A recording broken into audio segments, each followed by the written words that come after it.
আসসালামু আলাইকুম। সুপ্রিয় সপ্তম শ্রেণীর শিক্ষার্থী, আশা করছি তোমরা সবাই ভালো আছো। আজ আমি তোমাদের বাংলাদেশ ও বিশ্ব পরিচয় চতুর্থ অধ্যায় বাংলাদেশের অর্থনীতি এই অধ্যায়ের অনুশীলনীতে দেওয়া বহু নির্বাচন এবং সৃজনশীল প্রশ্ন ও উত্তর নিয়ে আলোচনা করব। প্রথমে আমরা অনুশীলনীতে দেওয়া বহু নির্বাচনী প্রশ্ন ও উত্তর নিয়ে আলোচনা করব। দেখো, কোন দেশটি পোশাক সহ বাংলাদেশের উৎপাদিত পণ্য রপ্তানির সবচেয়ে বড় ক্রেতা? সঠিক উত্তর যুক্তরাষ্ট্র। বাংলাদেশ একটি শিল্প সম্ভাবনাময় দেশ, কারণ এখানে 1 নাম্বার কম মজুরিতে শ্রমিক পাওয়া যায়, 2 নাম্বার বিনিয়োগ সহায়ক কর্মসূচি রয়েছে, 3 নাম্বার উৎপাদিত পণ্যের গুণাগুণ অন্য দেশের চেয়ে ভালো। সঠিক উত্তর ঘ, তিনটেই সঠিক। ফলের রস একটি প্রক্রিয়াজাতকরণ খাদ্য। সঠিক উত্তর ঘ। প্রক্রিয়াজাতকরণ শিল্পের প্রধান সমস্যা হচ্ছে: 1 নাম্বার কৃষিপণ্যের সংরক্ষণের সুযোগ কম, 2 নাম্বার রপ্তানির চাহিদা কম, 3 নাম্বার পুঁজির সমস্যা। সঠিক উত্তর ঘ, 1, 2, 3, তিনটি সঠিক। তারপর নিচের উদ্দীপকটি পড়ো এবং 5 ও 6 নম্বর প্রশ্নের উত্তর দাও। রফিক সাহেব একজন শিল্পপতি। তিনি ঢাকার তেজগাঁও এলাকায় 30 লাখ টাকা দিয়ে একটি পোশাক তৈরির কারখানা স্থাপন করেন। তার এই কারখানাটিতে 200 জন শ্রমিক কাজ করে। তিনি এই কারখানার লভ্যাংশ দিয়ে আরও একটি কারখানা স্থাপন করেন। তৈরি পোশাক তিনি ইউরোপ ও আমেরিকার বিভিন্ন দেশে রপ্তানি করেন। রফিক সাহেবের স্থাপিত কারখানাটি কোন শিল্পের অন্তর্গত? সঠিক উত্তর খ, ক্ষুদ্র শিল্প। উক্ত কাজটি বাংলাদেশের জাতীয় অর্থনীতির কোন ক্ষেত্রে সর্বাধিক প্রভাব ফেলেছে? সঠিক উত্তর গ, কর্মসংস্থান। তারপর দেখো, এখানে একটি সৃজনশীল প্রশ্ন আছে। চলো এই 1 নম্বর সৃজনশীল প্রশ্ন এবং উত্তর আমরা আমাদের নোট থেকে দেখে নেব। তমিজউদ্দিন তার 3 ছেলেকে সাথে নিয়ে তার জমিতে ধান, গম, সরিষা, ভুট্টা সহ নানা ধরনের ফসল চাষ করে। তার স্ত্রী ও পুত্রবধূরাও ফসল তোলার কাজে সহায়তা করে। অবসর সময়ে সে বাড়ির সামনে একটি মুদি দোকান চালায়, কিন্তু এসব কাজের জন্য কেউ তাকে কোনো বেতন দেয় না। তাতে সে মনে কষ্ট না পেয়ে বরং গর্ববোধ করে। এই উদ্দীপকের আলোকে এই 4টি প্রশ্নের উত্তর দিতে হবে।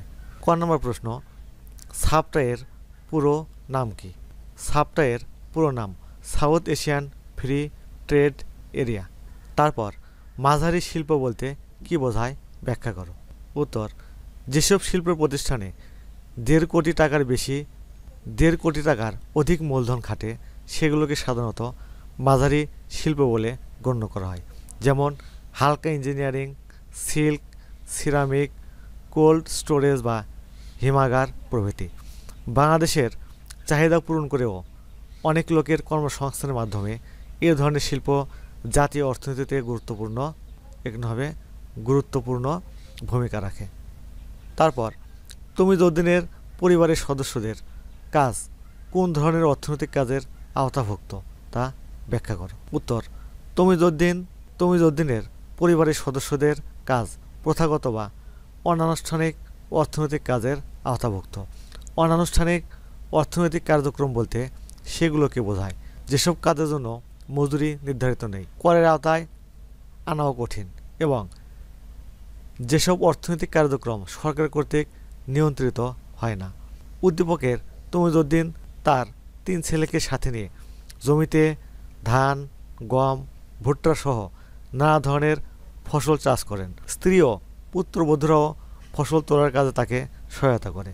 এসব কাজের জন্য কেউ তমিজউদ্দিনকে বা তার পরিবারের সদস্যদেরকে কোনো পারিশ্রমিক প্রদান করে না। এসব কাজ করের আওতায় আনা কঠিন এবং সরকার কর্তৃক নিয়ন্ত্রিত হয় না। তাই বলা যায় তমিজউদ্দিনের পরিবারের সদস্যদের কাজটি অনানুষ্ঠানিক অর্থনৈতিক কাজের আওতাভুক্ত। তারপর তমিজউদ্দিনের মতো মানুষের কাজ জাতীয় অর্থনীতিতে এখানে গুরুত্বপূর্ণ ভূমিকা রাখছে, মূল্যায়ন করো। উত্তর, তমিজউদ্দিনের মতো মানুষের কাজ জাতীয় অর্থনীতিতে গুরুত্বপূর্ণ অবদান রাখছে। অনুন্নত বা উন্নয়নশীল দেশের মতো বাংলাদেশের অর্থনীতিতে অনানুষ্ঠানিক খাত প্রধান ভূমিকা পালন করছে। গ্রামের একজন চাষি ও তার পরিবারের সদস্যরা সকাল থেকে সন্ধ্যা পর্যন্ত জমিতে কাজ করেন। নিজের জমিতে কাজ করার জন্য তারা কোনো মজুরি নেন না বা পান না। তমিজউদ্দিন ও তার পরিবার যে কাজ বা পরিশ্রম করে তাতে কেবল তার পরিবার নয়, সমাজ ও রাষ্ট্র উপকৃত হচ্ছে।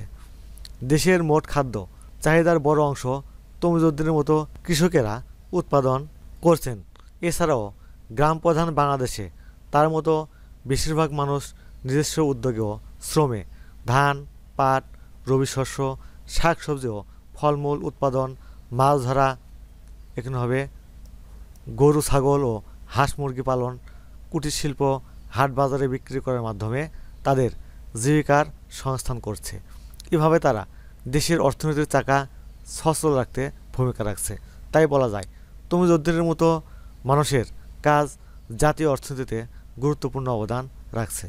তাই প্রশ্নোক্ত এ কথাটি যথার্থ ও সঠিক। সুপ্রশিক্ষিত, আজ তাহলে এখানে শেষ করছি। আগামী পর্বে আমরা সৃজনশীল 2 এই প্রশ্ন নিয়ে সৃজনশীল 2 প্রশ্নের উত্তর নিয়ে আলোচনা করব। আজ তাহলে এখানে শেষ করছি। তোমরা এখনও যারা সোহান অনলাইন স্কুল চ্যানেলটি সাবস্ক্রাইব করোনি তা প্লিজ সাবস্ক্রাইব করবে। আল্লাহ হাফেজ।